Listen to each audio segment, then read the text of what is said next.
किसी दूर दराज मुल्क में, जो समंदर और रेगिस्तान के बीच बिखरा हुआ था, एक ऐसा इलाका जहां हवा में महक भी शाही थी और हवाओं की सरगोशियां पुरानी दास्तां कहती थीं, वहीं शाहर ए फिरोज का नाम लिया जाता था। उस मुल्क की दहलीज पर एक बड़ा सा महल हुआ करता था, मगर अब वही जमीन एक घने और रहस्यमय जंगल में तब्दील हो चुकी थी। यही जंगल वह था जिसके बारे में सब लोग फुसफुसाकर बातें करते थे। कुछ कहते थे कि वहां रातें बोल उठती हैं, कुछ कहते थे कि वहां फल इंसानों के बदले झूलते हैं, और कुछ कहते थे कि वहां एक बुरी जादूगरनी का स्याह भूत राज कर रहा है। तैमूर, तुम ठीक हो? तुम्हारी सांसें क्यों इतनी तेज चल रही हैं? मेहरून की आवाज सावन की बूंदों सी मुलायम थी, पर उसके लफ्ज में घबराहट भी थी। मेहरून, मैं थका हुआ हूं, पर मेरा दिल तेरे लिए धड़क रहा है, तैमूर ने धीरे से कहा और घोड़े की लगाम कसते हुए आगे देखा। सुबह से जंगल अजीब सा है। एक सुनहरी हिरन दिखी, उसके माथे पर ताज था। मैं उसे पकड़ना चाहता था, पर वह भाग निकली और मैं अपने साथियों से अलग हो गया। सुनहरी हिरन? वही जरीन हिरन? मेहरून ने कदम रोककर पूछा। उसकी आंखों में रंगत बदल आई। हकीम बहजाद ने जो बताया था, क्या वही निशानी थी जो उसने कही थी? हाँ, तैमूर ने राहत की सांस लिए बिना कहा। और जब मैंने एक सुर्ख फल तोड़ा तो आवाज आई, मत तोड़ो, फल से खून उबल पड़ा मेहरून। मैं हुरा सा रह गया। तैमूर, डरना मत। मेहरून ने उसका हाथ गंभीरता से पकड़ लिया। तुम्हारे बाएं बाजू पर जो सुर्ख सितारा तिल है, वही निशान है जो हकीम ने बताया। तुम वाकई वही शहजादा हो जिसका यह जंगल 10 बरस से इंतजार कर रहा था। अगर मैं वादा करूं कि मैं मेहरून को वापस लेकर आऊंगा, क्या तुम मुझ पर यकीन करोगी? तैमूर की आवाज अब पक्की थी, आंखों में इरादा चमक रहा था। मैं न सिर्फ यकीन करूंगी, बल्कि तेरे साथ चलूंगी, मेहरून ने कहा। शब्दों में कोई हल्की सी धुन और मौसम जैसा भरोसा था। हम दोनों साथ हों तो रजिया जैसे स्याह जादू का क्या सा सामना मुश्किल होगा। मेरी जान, अगर रास्ता मुश्किल भी हो, तेरे साथ मेरा हर कदम हिम्मत बन जाएगा, तैमूर ने मुस्कुराते हुए कहा।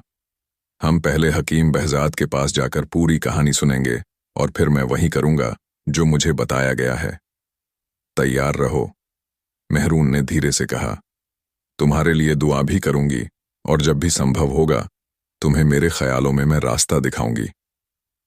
उन 5 छोटे छोटे परवानों में पहले 5 पैराग्राफ, तैमूर और मेहरून की बातचीत का मूल यही रहा, भरोसा, हिम्मत और एक ठोस वादा।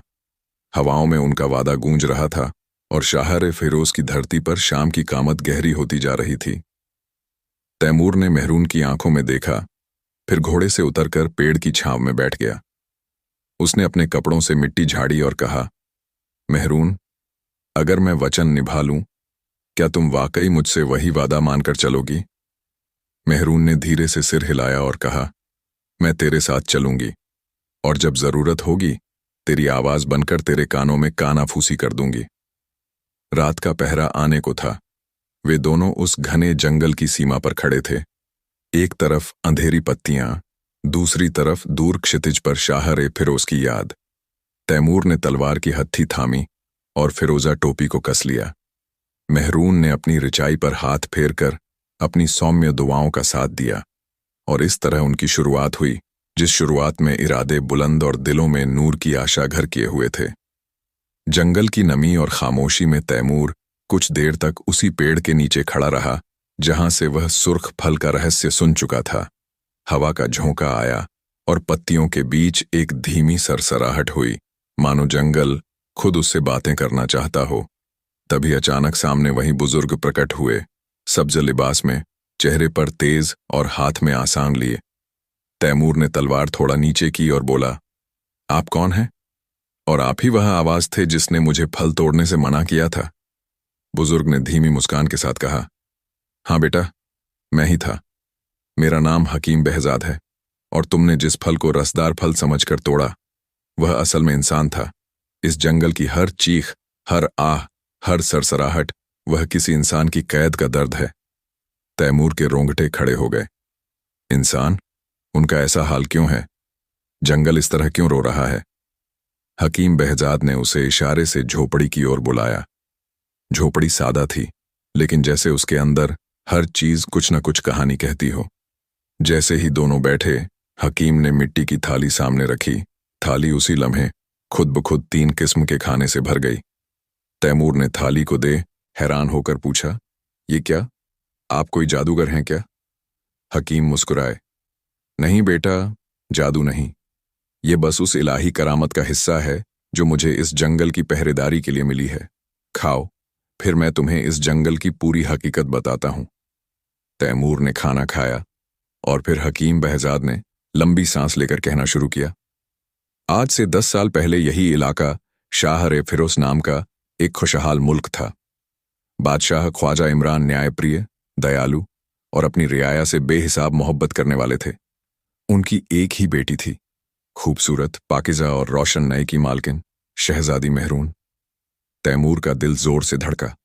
मेहरून का नाम सुनते ही जैसे उसकी सांसें तेज हो गईं। हकीम ने आगे कहा, मुल्क में हर ओर अमन था, पर फिर एक दिन वहां एक बदसूरत, स्याह चेहरे वाला जादूगर आया। नाम था जफर। वह मेहरून से शादी करना चाहता था।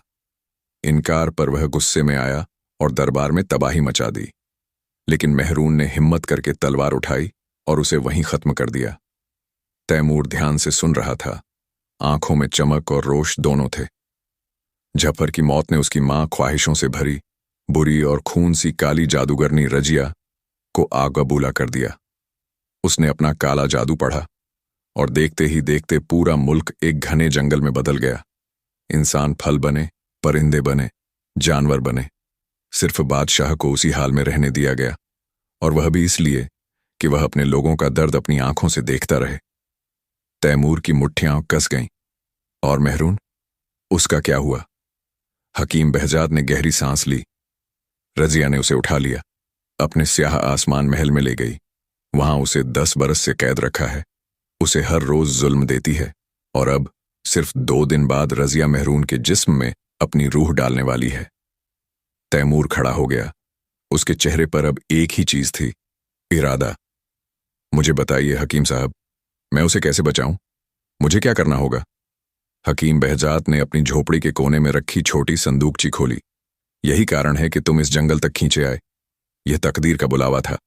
उन्होंने तैमूर को 4 चीजें दी। 1 सुरखट गेंद, 2 साया नगीने वाली अंगूठी, 3 फिरोजा टोपी, 4 तलवारे नूर। इनसे तुम रजिया तक पहुंचोगे और वही इनको खत्म करने का एक जरिया है। तैमूर ने सब उठाया। आंखों में बिजली थी। मेहरून, मैं आ रहा हूं। हकीम बहजाद की झोपड़ी में मौजूद गहरी खामोशी तैमूर के फैसले के साथ और भारी हो गई थी। उसकी आंखों में अब कोई डर नहीं, सिर्फ एक तेज चमक थी। मेहरून का चेहरा उसके दिल में एक दिया बनकर जल रहा था। उसने सुरख गेंद, फिरोजा टोपी, साया अंगूठी और तलवारे नूर को कसकर पकड़ा और बोला, हकीम साहब, मैं वक्त बर्बाद नहीं करूंगा। मुझे बताइए, पहला कदम क्या होगा? हकीम बहजाद ने असां पर झुकते हुए कहा, पहले तुम्हें इस जंगल से निकलना होगा, फिर तुम्हें रेगिस्तान पार करना है। सुरख गेंद को जमीन पर गिराते ही वह खुद ब खुद तुम्हारा रास्ता तय करेगी। उसके पीछे पीछे चलो। वह तुम्हें उस दरिया तक ले जाएगी जहां जमीर मगरमच्छ तुम्हारा इंतजार कर रहा है। उसी की मदद से तुम 3 पत्तों वाला मुकद्दस फूल हासिल करोगे, जो रजिया की बलाओं से बचने की असली ताकत देगा। तैमूर ने गहरी सांस ली। और साया अंगूठी? हकीम बहजाद ने धीमी आवाज में कहा, अंगूठी रजिया को बेहोश करने का जरिया है। इसे उसके मुंह में डालना होगा, तभी उसका काला बाल दिखाई देगा, जिसमें उसकी सारी जादुई जिंदगी कैद है। तैमूर ने सिर झुकाकर उन्हें सलाम किया। दुआ कीजिए, मैं मेहरून को लेकर वापस लौटूं। हकीम की आंखों में नमी भर आई। जाओ बेटा, अल्लाह तुम्हारे साथ है। तैमूर झोपड़ी से बाहर निकला। जंगल की हवा अचानक तेज हो उठी, जैसे हजारों कैद रूहें उसे आवाज दे रही हों। उसने सुरख गेंद जमीन पर गिराई। दूसरे ही लम्हे गेंद चमकी और हवा में उछलकर तेजी से आगे लुढ़कने लगी, मानो किसी अदृश्य हाथ ने उसे धक्का दिया हो। यही है पहला कदम, तैमूर ने तलवारे नूर के दस्ते को संभालते हुए कहा, और जंगल की घनी राहों से गुजरते हुए सुरख गेंद के पीछे चल पड़ा। गेंद की रफ्तार इतनी तेज थी कि कई बार उसे घोड़े को दौड़ाना पड़ा। पेड़ जैसे उसके रास्ते से हटते जाते। परिंदे अचानक उड़ते और अजीब आवाजें निकालते, जैसे चेतावनी दे रहे हों कि आगे का सफर आसान नहीं होगा। कुछ घंटों के सफर के बाद जंगल खत्म हुआ और सामने सुनहरी रंग की रेत का समंदर फैल गया। रेत इतनी दूर तक फैली थी कि जैसे आसमान का दूसरा सिरा उसी की गोद में डूबा हो। गेंद अचानक रुक गई, जैसे उसने अपनी मंजिल तय कर ली हो, और फिर धीरे धीरे गायब हो गई। तैमूर समझ कि अब अगला सफर रेगिस्तान का है। उसने अपनी फिरोजा टोपी कस ली, तलवार संभाली और घोड़े को आगे बढ़ाया। टीलों की ऊंच नीच को पार करता हुआ, रेत के तूफानों का सामना करता हुआ तैमूर आगे बढ़ता गया। कई बार उसे लगा कि रेत में कोई परछाई दौड़ रही है, मानो रेगिस्तान भी किसी पुराने रहस्य को छुपाए बैठा हो। सूरज ढलते ढलते तैमूर की थकान बढ़ने लगी, पर उसके इरादे कम न हुए। मेहरून, मैं आ रहा हूं, उसने धीमे से बुदबुदाया। इसी थकान और उम्मीद के बीच उसकी आंखों को दूरी में चमकती नीली सतह दिखी। दरिया। रेगिस्तान के बीच अचानक दरिया दिखाई देना अपने आप में चमत्कार था। तैमूर ने घोड़ा तेज दौड़ाया। दरिया के किनारे पहुंचते ही हवा ठंडी हो गई और पानी की सतह पर हलचलें दिखाई देने लगीं, मानो नीचे गहराई में कोई विशाल जंतु सांस ले रहा हो। तैमूर चट्टान के किनारे खड़ा होकर पुकारा, जमीर, मेरे दोस्त, बाहर आओ, मैं शहजादा तैमूर हूं। कुछ लम्हों की खामोशी के बाद पानी फट सा गया और एक विशाल सुनहरी मगरमच्छ उसके सामने उभरा। उसकी आंखें चमक रही थीं और आवाज दूर तक गूंज गई, अपनी निशानी दिखाओ, फिर मैं तुम्हें मुकद्दस फूल तक ले जाऊंगा। तैमूर ने अपनी बांह ऊपर की, सुर्ख सितारा तिल चमक रहा था। उसने साया नगीने वाली अंगूठी भी दिखाई। मगरमच्छ ने सिर झुकाया, तुम वही हो जिसका इंतजार था, मेरे मुंह में बैठ जाओ, सफर शुरू होता है। और तैमूर बिना एक पल गंवाए उसके खुले विशाल मुंह में कूद गया। जमीर मगरमच्छ के मुंह के अंदर बैठा तैमूर चारों तरफ फैले अंधेरे में एक अजीब सी सरसराहट महसूस कर रहा था। मगरमच्छ पानी में तेजी से तैर रहा था, इतना तेज कि तैमूर को लगता था जैसे पूरा दरिया उसके साथ उड़ रहा है। उसके दिल में मेहरून की याद रोशनी की तरह टिमटिमा रही थी। अचानक मगरमच्छ ने धीमी आवाज में कहा, तैयार रहो तैमूर, मैं 3 पत्तों वाले मुकद्दस फूल के पास पहुंचने वाला हूं। जैसे ही मेरा मुंह खुले, तुम झपट कर बाहर निकलना और उस फूल को तोड़ लेना। लेकिन याद रखना, जरा सी देर हुई तो मामूल स्याह 2 तुम पर टूट पड़ेंगे। वे इस फूल के पहरेदार हैं, उनसे बचना नामुमकिन है, सिवाय तेजी और अकल के। तैमूर ने गहरी सांस ली। मैं तैयार हूं जमीर। कुछ ही लम्हों में मगरमच्छ की रफ्तार धीमी हुई। उसके विशाल दांतों के बीच से हल्की सी रोशनी भीतर आने लगी। समझते ही तैमूर ने तलवार नूर के हत्थे पर हाथ रखा। जमीर ने फुसफुसाया, अब निकलो। मुंह जैसे ही खुला, तैमूर बिजली की तरह बाहर छलांग लगा गया। उसके पैरों के नीचे कीचड़ था, पर चारों तरफ गहरा अंधेरा। उस अंधेरे में बीचों बीच एक सुनहरी चमक, 3 पत्तों वाला मुकद्दस फूल। तीनों पत्तियों से रोशनी की किरणें निकल रही थीं, मानो सुबह का सूरज वहीं उग आया हो। तैमूर 2 कदम में फूल तक पहुंच गया और झट से उसे तोड़ लिया। लेकिन उसी लम्हे एक भयानक चीख फूटी, हाय, हमारा मुकद्दस फूल! 4 तरफ अंधेरे से दर्जनों स्याह परछाइयां उभर आईं। उनकी आंखें अंगारों जैसी, जिस्म धुएं और मिट्टी से बने हुए। ये थे मामूल स्याहदो। वे तैमूर की ओर झपटे, जैसे किसी कीड़े को नोच डालें। लेकिन तैमूर तेज था। उसने एक छलांग लगाई और उसी समय मगरमच्छ ने अपना मुंह पूरी चौड़ाई में खोला। तैमूर सीधे उसके मुंह में जा गिरा। जमीर ने तुरंत मुंह बंद कर लिया। बाहर से चीखें अभी भी सुनाई दे रही थीं, वह फूल ले गया, पकड़ दो, मारो। पर अब वे सिर्फ बेबस गूंज बनकर रह गईं। कुछ पल बाद दरिया की ठंडी हवा फिर बहने लगी। जमीर पानी से बाहर आया और तैमूर को किनारे पर उतारा। फूल की पत्तियां जल्दी खा लो, मगरमच्छ ने कहा। इसकी ताकत चंद पलों में ही तुम्हारे जिस्म में उतर जाएगी। तैमूर ने तीनों चमकीली पत्तियां तोड़कर खा लीं। जैसे ही पत्तियां उसके हलक से नीचे उतरीं, एक अजीब सी गर्म लहर उसके पूरे जिस्म में दौड़ गई। उसकी नसें जैसे स्टील की बन गईं, मांसपेशियां ऐसे तन गईं जैसे किसी देव ने स्पर्श कर दिया हो। जमीर, मेरे भीतर इतनी ताकत। तैमूर ने अपनी मुट्ठी भींचकर कहा। उसकी आवाज खुद उससे अनजान हो चुकी थी, कड़क, भारी और मजबूत। मगरमच्छ ने संतोष से कहा, यह ताकत तुम्हें आसमान महल की हर मुहाफिज बला का सामना करने देगी। अब तुम्हारा अगला कदम है अपने जूतों को उलट पहनना। तैमूर ने हैरानी से पूछा, उलट पहनना? क्यों? क्योंकि मुकद्दस फूल की ताकत तुम्हारे शरीर में आ चुकी है। जैसे ही तुम अपने जूतों को उलट पहनोगे, उन पर छोटे छोटे पर निकल आएंगे। वहीं पर तुम्हें हवा में उठाकर सीधे स्याह आसमान महल तक ले जाएंगे। जादूगरनी रजिया तक पहुंचने का यही एक रास्ता है। तैमूर ने ज़मीर का शुक्रिया किया और जूतों को उतार कर उलट पुलट पहन लिया। उसी समय जूतों पर छोटे छोटे सुनहरे पर उग आए। तैमूर ने आसमान की ओर देखा। मेहरून, मैं आ रहा हूं।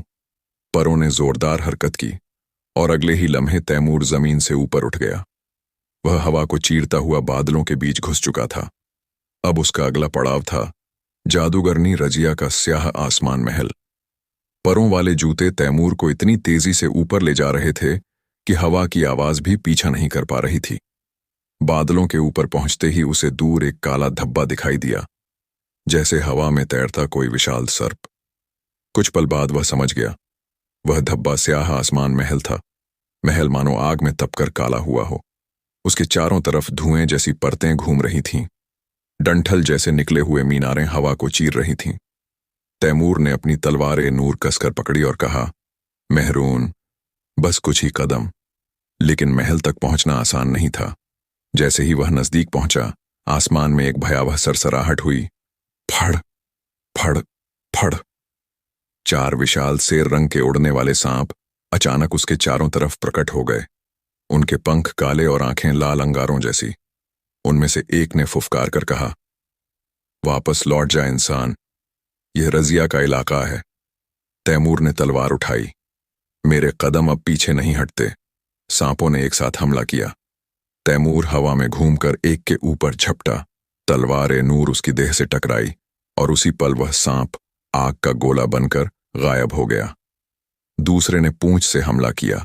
तीसरे ने फुफकारते हुए दांत निकाले, मगर मुकद्दस फूल की ताकत तैमूर के शरीर में दौड़ रही थी। वह हवा में ऐसे चल रहा था जैसे पंखों पर पैदा हुआ हो। कुछ ही लम्हों में चारों सांप राख बनकर गायब हो गए। तैमूर ने सांस ली, पर इससे पहले कि वह आगे बढ़ता, 2 उड़ने वाले शेर उसके सामने प्रकट हुए। काले पंख, आग जैसी अयाल और दहाड़ जो बादलों को भी फाड़ दे। एक शेर ने पूरी ताकत से झपट्टा मारा। तैमूर ने तलवार-ए-नूर को हवा में घुमाया, झुककर वार किया। शेर आसमान में कई टुकड़ों में बिखर गया। दूसरा उसके ऊपर से हमला करने के लिए ऊपर उठ गया। तैमूर ने अपनी फिरोजा टोपी को छुआ। रजिया का हमला टोपी को नहीं भेद सकता था, पर वह शेर की दहाड़ से अपनी सुनवाई खो सकता था। पंख वाले जूते अचानक तेज रफ्तार से घूमने लगे। वे तैमूर को ऊपर ले गए। वह शेर के ठीक सिर के ऊपर पहुंचा और एक वार में उसे भी हवा में भस्म कर दिया। तैमूर ने बिना वक्त गंवाए महल की ओर उड़ान जारी रखी। अब वह महल के बिल्कुल करीब था। इसकी दीवारें चमकती नहीं थीं, बल्कि अपने भीतर जैसे अंधकार पीती थीं। दरवाजा बंद था, विशाल, काला और बिना किसी दरार के, लेकिन हकीम बहजाद की बात उसे याद थी। साया अंगूठी को दरवाजे पर बस छुआ देना। तैमूर ने अंगूठी उठाई और दरवाजे से लगाई। दरवाजे के भीतर से गड़गड़ाहट उठी, जैसे कोई सोया हुआ दानव करवट ले रहा हो, और फिर दरवाजा धीरे धीरे खुल गया। अंदर घुप अंधेरा, सिर्फ दीवारों पर लाल रोशनी टिमटिमा रही थी, जो मानो किसी की खून भरी आंखों जैसी लग रही थी। तैमूर ने तलवार-ए-नूर उठाई और अंदर कदम रखा। पहला कदम पड़ते ही महल कंपाया, मानो खुद महल ने उसे पहचान लिया हो। तैमूर ने बुदबुदाया, मेहरून, मैं आ गया हूं। और वह राजदारियों की उस अंतहीन भूल भुलैया में आगे बढ़ गया, जहां हर मोड़ पर खतरा और हर दीवार में जादू छुपा था। तैमूर स्याह आसमान महल के अंदर कदम रखता गया। दीवारें इतनी ठंडी थीं कि जैसे सदियों से सूरज की रोशनी ने उन्हें छुआ ही ना हो। राजदारी इतनी लंबी थी कि उसकी छत बादलों में खोती दिखाई पड़ती थी। दीवारों पर टंगी टिमटिमाती लाल लवजिशें राह दिखा रही थीं, मगर उनकी चमक ऐसी थी जैसे खून की बूंदें दहक रही हों। उसके हर कदम की आवाज गूंज बनकर लौट रही थी। एक पल को उसे लगा जैसे कोई उसके पीछे चल रहा है, पर मुड़कर देखा तो सिर्फ सन्नाटा। तैमूर ने खुद को संभाला। मैं यहां डरने नहीं आया, उसने धीमे से कहा। अचानक राजदारी के दोनों तरफ की दीवारें हल्के हल्के हिलने लगीं, जैसे महल उसकी मौजूदगी से बेचैन हो उठा हो। यह वही कमरा था जिसकी बात हकीम बहजाद ने की थी। एक खास कमरा जहां रजिया की जादुई ताकतें 10 गुना बढ़ जाती थीं। तैमूर को अंदाजा नहीं था कि रजिया पहले से ही उसे देख रही थी। महल की एक दीवार के पीछे गहरे साए के बीच खड़ी रजिया अपना दुष्ट मुस्कुराहट रोके उसे घूर रही थी। उसकी आंखें अंधेरी आग की तरह चमक रही थीं। उसके लाल स्याह बाल लहरों की तरह हिल रहे थे। उसके होंठों पर नफरत भरी मुस्कान थी। तो आ ही गया वह शहजादा। तैमूर तलवार नूर संभाले कमरे में दाखिल ही हुआ था कि अचानक रजिया दीवार को चीरती हुई प्रकट हो गई। उसकी अचानक मौजूदगी ने हवा तक को ठंडा कर दिया। कौन हो तुम? रजिया ने जहर भरी आवाज में पूछा। और मेरे महल में क्यों दाखिल हुए? तैमूर ने बिना हड़बड़ाए कहा, मैं तैमूर हूं और मुझे वहीं भेजा है जिसे तुम जला बुझा नहीं सकती। इंसाफ। रजिया कर्कश हंसी। इंसाफ? इंसाफ मेरा खिलौना है नौजवान। तुम यहां आए हो तो या तो बहादुर हो या बेवकूफ। तैमूर ने तलवार नीचे कर दी। यही उसकी तरकीब थी। वह जानता था कि रजिया को यह समझना होगा कि वह उस पर हमला नहीं करने वाला। मैं तुमसे लड़ने नहीं आया, तैमूर ने गहरी आवाज में कहा। मैं जादू देवता का खास पुजारी हूं। नाम है काज जादूगर। रजिया की आंखों में चमक उभरी। काज जादूगर? तो तुम वह हो जिसे जादूदेव ने भेजा ताकि मेरी ताकतें और बढ़ें? तैमूर ने हल्का सा सर झुकाकर कहा, हां, जादूदेव ने मुझे बताया कि तुम जल्द ही एक हसीन लड़की के जिस्म में अपनी रूह डालने वाली हो और उसके बाद मैं तुमसे शादी करूंगा ताकि हमारी ताकतें मिलकर जादू नगर पर राज कर सकें। रजिया की आंखें चमक उठीं। उसकी शक्ल पर खतरनाक खुशी फैल गई। तो तुमने मुहाफिज बलाओं को क्यों मारा? उसने शक से पूछा। तैमूर बोला, ताकि तुम देख सको मैं किसी भी हालत में तुम्हारे बराबर की ताकत रखता हूं। अगर मैं सीधा अंदर आता तुम शक करती, लेकिन हमने दोनों देखा। मैं हवा में उड़ते शेर और सांपों को एक लम्हे में काट देता हूं।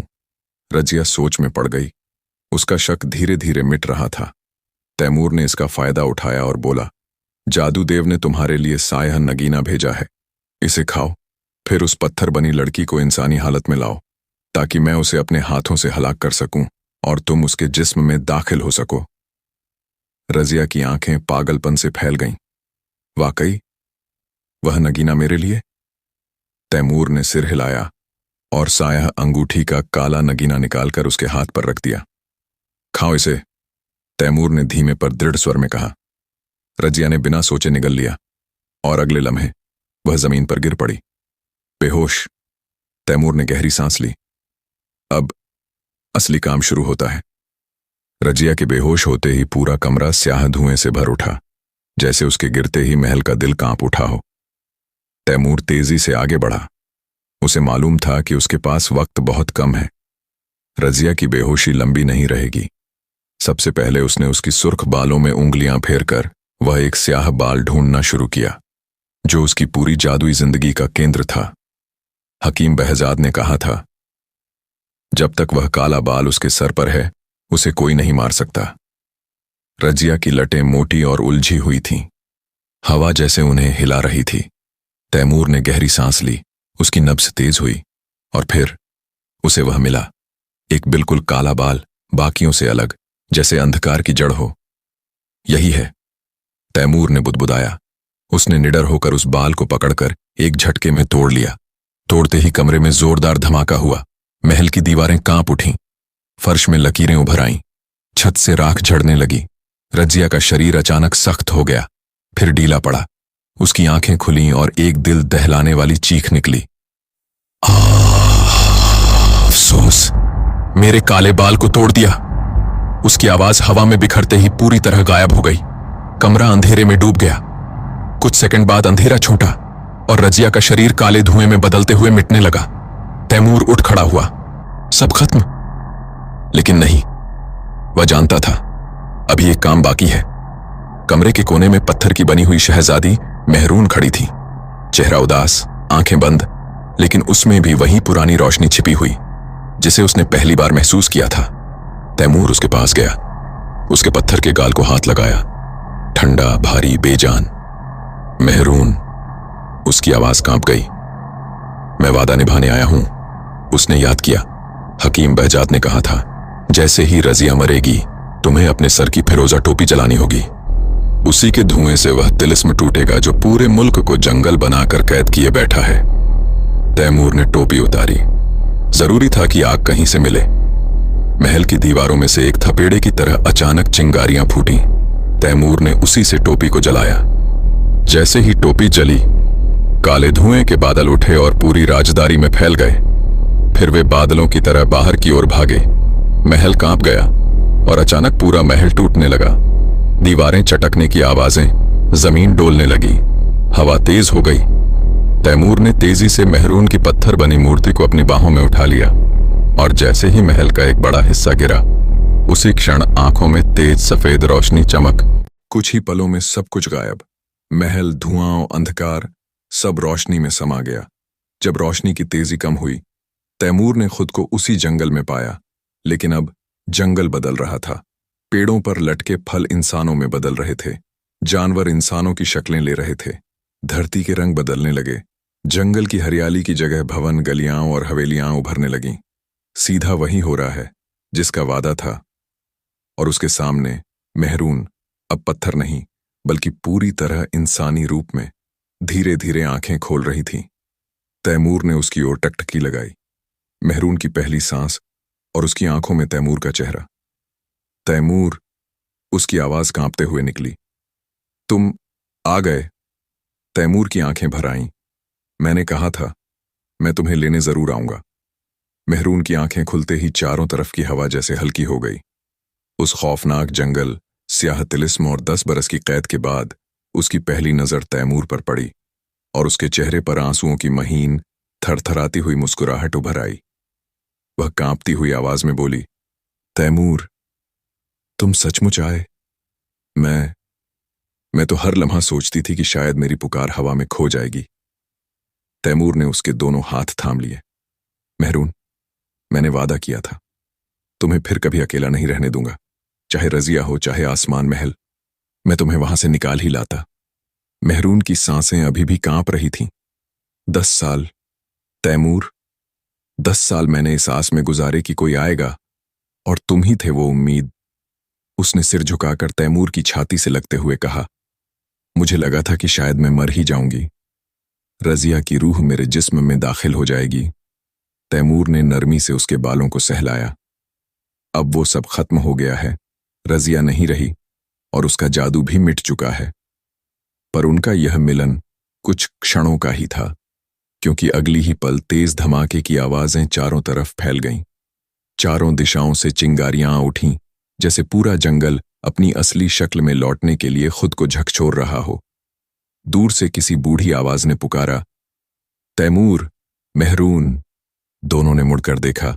ख्वाजा इमरान अब अपनी असली बादशाही शक्ल में दौड़ते हुए आ रहे थे।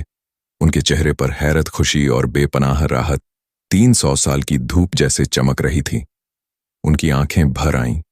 उन्होंने मेहरून को अपनी बाहों में समेट लिया। मेरी बच्ची, मेरी रोशन आंख, तू वापस आ गई। अल्हम्दुलिल्लाह। मेहरून रो पड़ी। बाबा जानी, मुझे लगा था मैं आपको फिर कभी नहीं देखूंगी। नहीं बेटी, ख्वाजा इमरान ने कांपती आवाज में कहा, मुझे यकीन था। हकीम बहजाद ने बताया था कि एक दिन एक शेर दिल शहजादा आएगा और तुझे वापस लाएगा।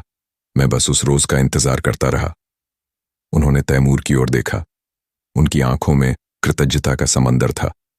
बेटा तैमूर, तूने सिर्फ मेरी बेटी को ही नहीं, बल्कि पूरे शाहिर फिरोज को जिंदगी वापस दे दी। तैमूर ने विनम्रता से सिर झुकाया। बादशाह सलामत, मैंने वही किया जो एक इंसान का फर्ज होता है। इस मुल्क को आपकी जरूरत थी, आपकी रियाया आपकी तरफ देखती थी। मैं तो बस एक औजार था। असली मदद ऊपर वाले की थी। ख्वाजा इमरान ने आगे बढ़कर तैमूर को गले लगा लिया। तू अब मेरा बेटा है। तैमूर, आज से तू इस मुल्क की शान है। इस दौरान चारों तरफ तब्दीलियां पूरी हो चुकी थीं। जंगल का हर पेड़ मानव रूप में बदल चुका था, हर जानवर असली इंसानी शक्ल में। हर हवा की चीख अब खुशी की आवाज बन चुकी थी।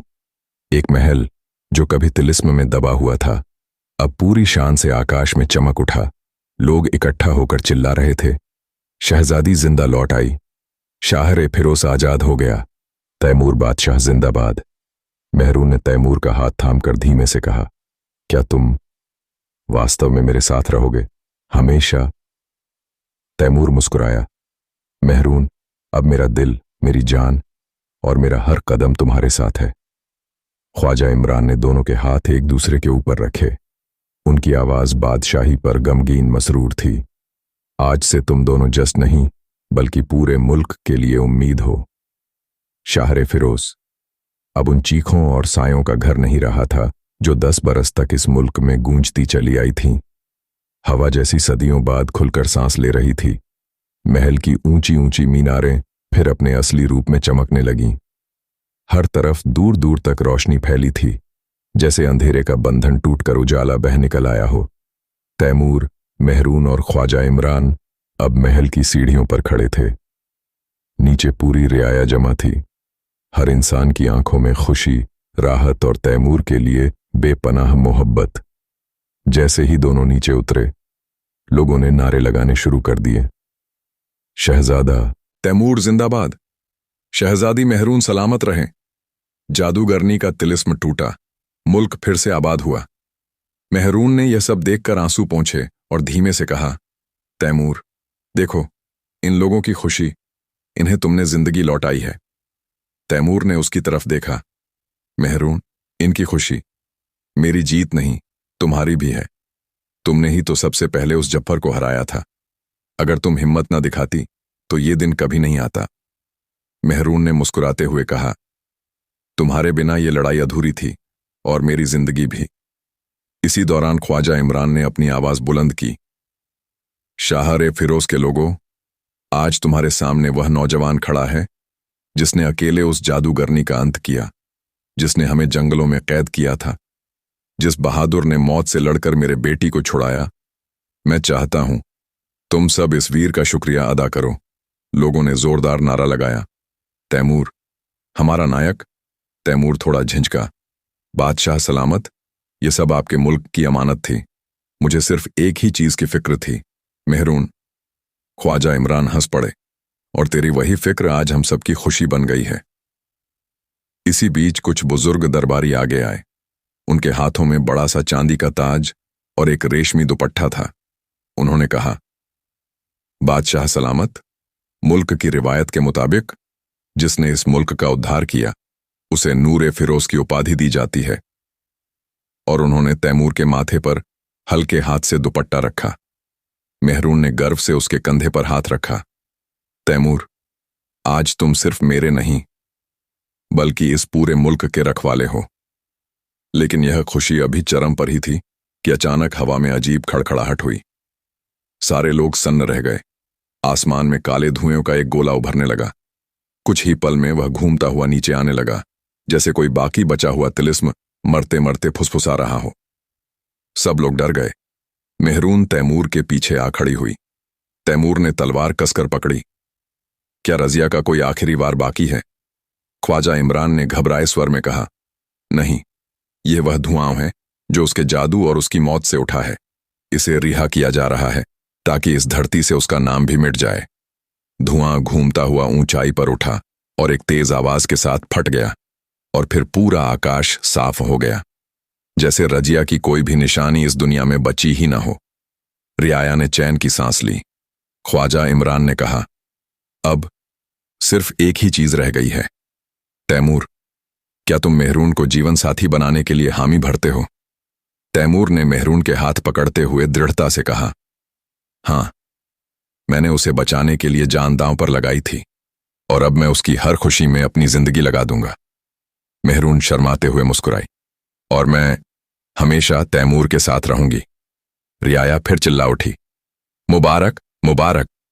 इस तरह शाहर-ए-फिरोज ने 10 बरस बाद पहली बार जश्न के रंग को महसूस किया, और तैमूर और मेहरून अब एक दूसरे के साथ नई सुबह की दहलीज पर खड़े थे। शहर फिरोज में सूरज उस दिन कुछ अलग ही चमक रहा था। महल की दीवारें सुनहरी रोशनी में नहा रही थीं। परिंदे जो कभी कैद थे अब खुली फिजाओं में खुशी से उड़ान भर रहे थे। हर गली, हर चौराहा, हर घर फूलों से सजा हुआ था। आज मुल्क सिर्फ आजादी का जश्न नहीं मना रहा था, आज तैमूर और मेहरून की शाही शादी का दिन था। महल के आंगन में एक बड़ी गलियारा सजाई गई थी। रंगीन पर्दे, चंदन की खुशबू, इत्र की महक और चारों तरफ दियों की कतारें। रियाया के चेहरे पर गर्व था, क्योंकि उनका मुल्क सिर्फ आजाद नहीं हुआ, बल्कि उसे एक ऐसा शहजादा मिल गया था जिसने अपने दम पर मौत, जादू और अंधेरे का सामना किया। मेहरून राजमहल के अंदर खड़ी थी, शाही लाल और सुनहरी पोशाक में, माथे पर चमकता ताज, हाथों में मेहंदी और आंखों में हल्का सा डर, पर उसे कहीं ज्यादा प्यार। एक सखी ने उससे धीरे से पूछा, शहजादी, क्या आप तैयार हैं? मेहरून मुस्कुराई, तैयार? दिल तो पहले से उसका है, यह सिर्फ रस्मों की देरी है। उधर तैमूर अपने कक्ष में खड़ा था, सफेद शाही पोशाक, कमर में तलवार ए नूर और चेहरे पर वही सादगी। दरवाजे पर दस्तक हुई। ख्वाजा इमरान अंदर आए। उन्होंने तैमूर के कंधे पर हाथ रखा। तैमूर, आज से तुम सिर्फ मेरे दामाद नहीं बल्कि इस मुल्क की ढाल भी हो। मेरे लोगों ने तुम्हें अपना नायक माना है, आज तुम मेरे परिवार का हिस्सा बनोगे। तैमूर ने विनम्रता से कहा, बादशाह सलामत, आपकी बेटी मेरे लिए रोशनी जैसी रही है। उसे बचाना मेरा कर्तव्य नहीं, मेरी जिंदगी का मकसद था। बादशाह की आंखें भर आईं। अल्लाह तुम्हें खुश रखे बेटा। दस्तूर के मुताबिक दोनों को बड़े आंगन में लाया गया। हजारों लोगों ने नारे लगाए, तैमूर मेहरून सलामत रहें, मुल्क शाहर फिरोज में अमन रहे। दोनों एक दूसरे के सामने खड़े हुए। मेहरून की आंखें नम थीं, तैमूर की आंखों में गर्व और मोहब्बत दोनों चमक रहे थे। काजी ने पूछा, शहजादा तैमूर, क्या आप अल्लाह के नाम पर शहजादी मेहरून को अपनी जिंदगी का हिस्सा बनाने की कसम उठाते हैं? तैमूर ने बिना झिझक कहा, हाँ, पूरे दिल से। मेरी सांसें, मेरा हौसला, मेरा हर कदम सब मेहरून का है। फिर काजी ने कहा, शहजादी मेहरून, क्या आप तैमूर को अपना हमसफर मंजूर करती हैं? मेहरून ने नीचे नजर झुकाई, फिर धीमे से मगर स्पष्ट कहा, हाँ, और यह मेरा सबसे खूबसूरत चुनाव है। नारा गूंजा, मुबारक मुबारक। फूलों की बारिश होने लगी, ढोल नगाड़े बजने लगे। तैमूर ने मेहरून का हाथ पकड़ा। अब कोई जादू, कोई अंधेरा, कोई तिलिस्म हमें अलग नहीं कर सकता। मेहरून मुस्कुराई, क्योंकि हमारे पास अब बस एक ही जादू है, मोहब्बत का। शादी की रस्म पूरी हुई। दोनों को शाही हाथी पर बैठाकर पूरे शहर में घुमाया गया। लोगों ने इत्र उड़ाए, गुलाब बरसाए और हर मोड़ पर नाच गाने हुए। उस रात महल में जश्न सवेरे तक चलता रहा और शाहर फिरोज, जो कभी रजिया के अंधकार में डूबा था, अब दो रोशन दिलों की मोहब्बत से जगमगा उठा। तैमूर और मेहरून ने मिलकर इस मुल्क पर हुकूमत की, इंसाफ, रहम, दया और मोहब्बत के साथ, और उनकी दास्तान आने वाली सदियों तक सुनाई जाती रही। शहजादा तैमूर और शहजादी मेहरून की मोहब्बत, जिसने एक पूरे मुल्क को आजादी दिलाई।